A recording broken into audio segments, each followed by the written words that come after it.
फर्रुखाबाद में बुलडोजर चला। अखिलेश को बुरा लगा। समाजवादी पार्टी ने इसे मुद्दा बनाया, लेकिन एक जगह और बुलडोजर जल्द चलने वाला है। यह अखिलेश से सीधे सीधे जुड़ी भी हुई है। अखिलेश यादव के विधायक के अवैध कब्जे की फाइल अब कंप्लीट हो चुकी है। भदोही में जाहिद बेग ने तालाब पर आलीशान कोठी बना ली, लेकिन जब घर में नाबालिग लड़की की लटकती लाश मिली तो फिर जांच हुई और ऐसे में कोठी की असलियत भी खुली। जाहिद बेग फिलहाल अंदर हैं। बाहर उनकी कोठी को मिट्टी में मिलाने की पूरी तैयारी हो चुकी है। तालाब पाट दिया, मकान खड़ा कर दिया,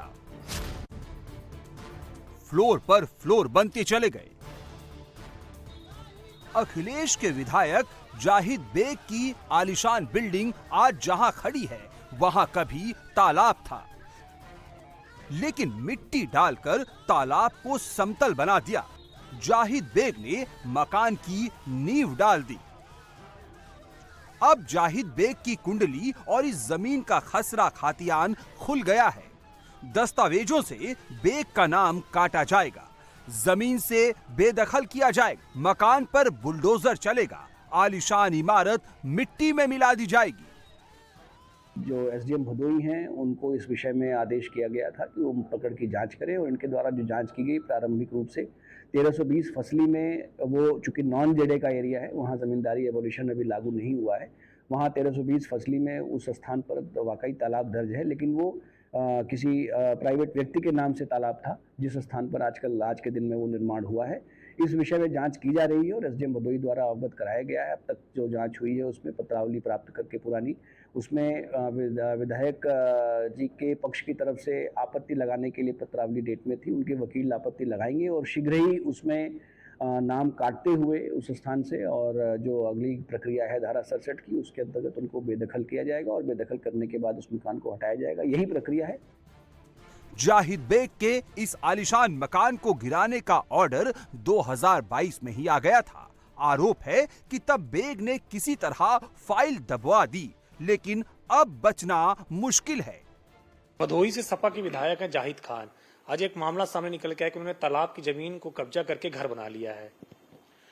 जैसा मैंने कहा कि समाजवादी पार्टी के जो लोग हैं वो सब अनैतिक कामों में उनकी संलिप्तता रहती है। आप जो भी देखोगे, अगर सूची आप बनाएंगे तो अगर लिस्ट बनेगी अनैतिक काम करने वालों की, अवैध गतिविधियों में सम्मिलित लोगों की, तो उसमें अधिकांश लोग समाजवादी पार्टी के सम्मिलित पाए जाएंगे।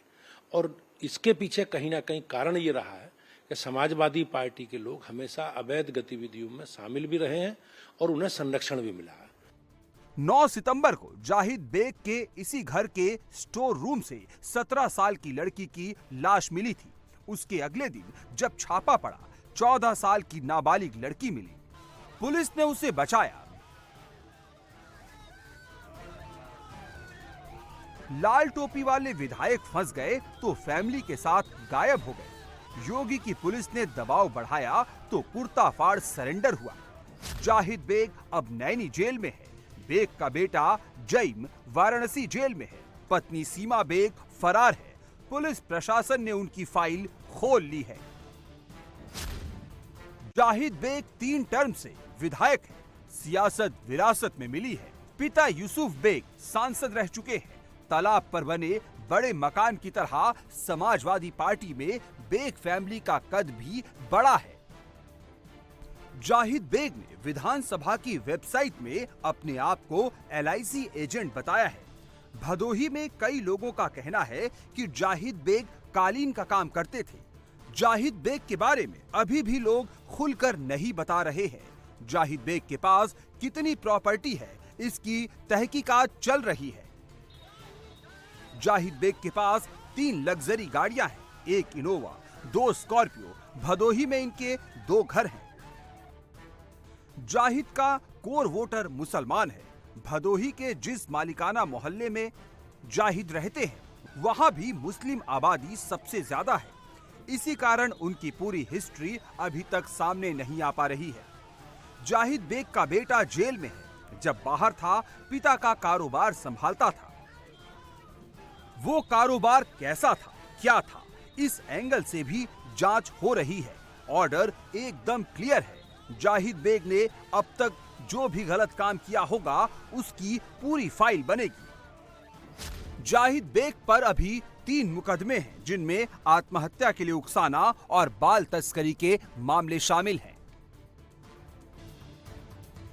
जाहिद बेग की तरह मोहित खान भी टीम अखिलेश में है। दलित नाबालिग लड़की से गैंगरेप में जेल में बंद है। मोहित की जमानत पर 30 सितंबर को हाईकोर्ट में सुनवाई होनी है, लेकिन सुनवाई से पहले पुलिस ने मोहित खान के खिलाफ गैंगस्टर एक्ट में केस दर्ज कर लिया है। गैंगरेप और पॉक्सो एक्ट में पुलिस ने समाजवादी नेता मोहित खान और उनके नौकर राजू के खिलाफ कोर्ट में चार्जशीट दाखिल की है। पीड़ित के बयान, मोहित खान की कॉल डिटेल और सबूतों के आधार पर चार्जशीट को मजबूत बनाया गया है। मोहित खान और राजू खान की क्राइम फाइल में अब गैंगस्टर एक्ट भी जुड़ गया है।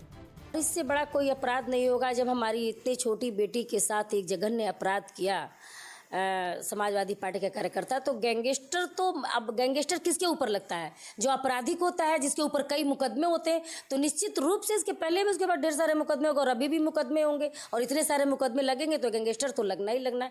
तो इसमें सोचने वाली का, मैं तो ये कहती हूँ कि अपराधी की कोई जात नहीं होती है। समाजवादी पार्टी को आगे खड़े होकर के मुख्यमंत्री जी को धन्यवाद देना चाहिए कि आपने ऐसा कार्य किया है कि उसके प्रॉपर्टी हो, जमींदोज किया, क्यों नहीं होना चाहिए।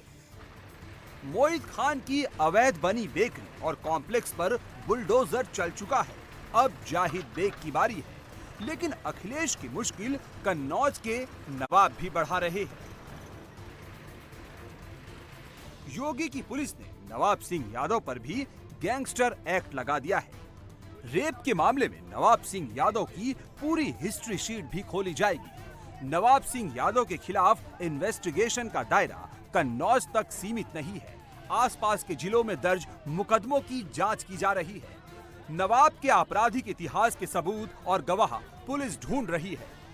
रेप केस में नवाब सिंह यादव और सह आरोपी नीलू यादव की अवैध संपत्ति की तलाश के लिए राजस्व और पुलिस विभाग की कंबाइंड टीम बनाई गई है। गैंगस्टर एक्ट में इन्वेस्टिगेशन के लिए पुलिस फिर से नवाब सिंह यादव की रिमांड मांग सकती है।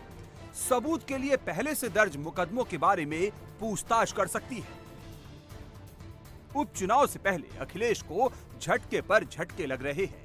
मुसीबत सिर्फ दागी नेताओं की नहीं है। उपचुनाव से पहले पार्टी के प्रदेश सचिव परमानंद गर्ग ने इस्तीफा दे दिया है।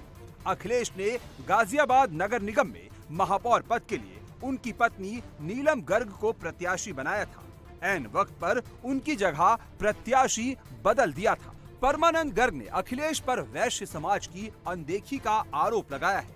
गाजियाबाद में भी उपचुनाव होना है। यहाँ 35,000 वैश्य वोटर हैं।